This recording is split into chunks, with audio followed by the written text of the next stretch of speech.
internet. We need the technology now. That's our way of connecting with people.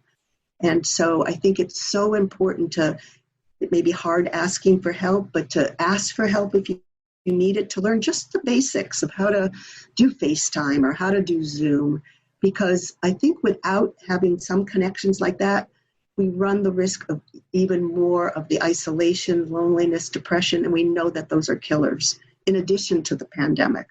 So it's a time of learning. It's a time of connecting with people. I know I've started some cousins chats with cousins at different parts of the country, and we talk once a month now. We weren't doing that before.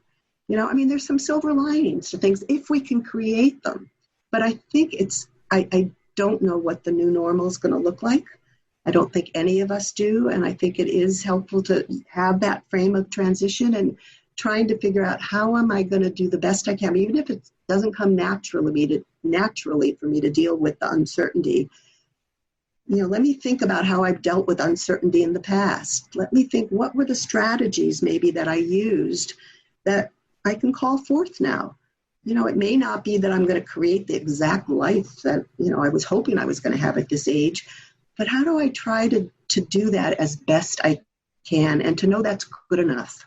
And we may have to kind of think about just trying to be good enough and interact with people and be connected and to try to feel stronger than the pandemic. If we can. The unknowns are just so difficult. All said. And Dori, I could talk to you all day because I'm taking all these nuggets of wisdom because you're talking about resilience and purpose. I love the resilience piece of looking what's worked for you in the past. How can you bring that forward today?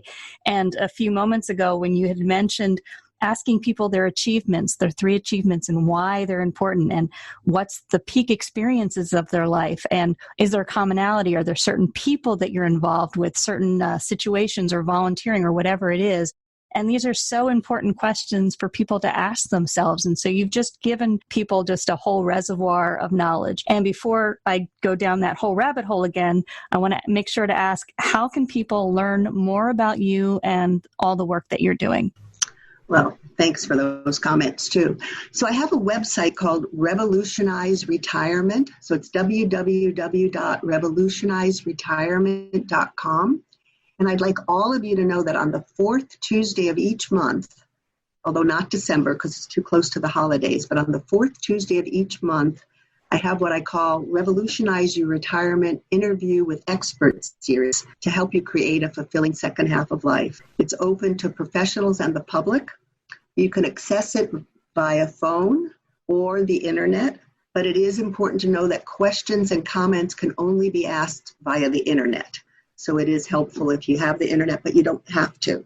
For my 4th Tuesday program, sign up always starts the week before at www.revolutionizeretirement.com.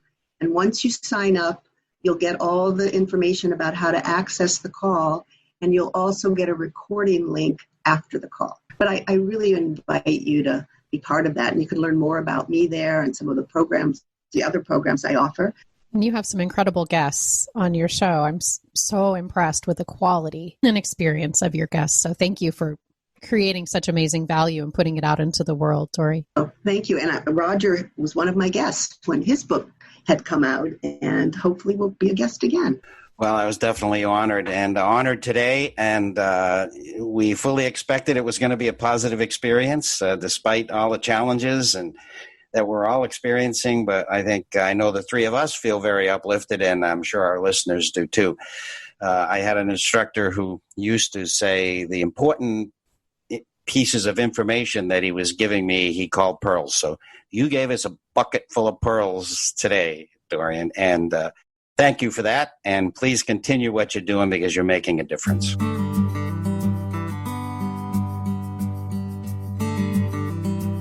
You've been listening to Dr. Roger and Friends, The Bright Side of Longevity. If you like the show, please rate and review, and be sure to click to follow.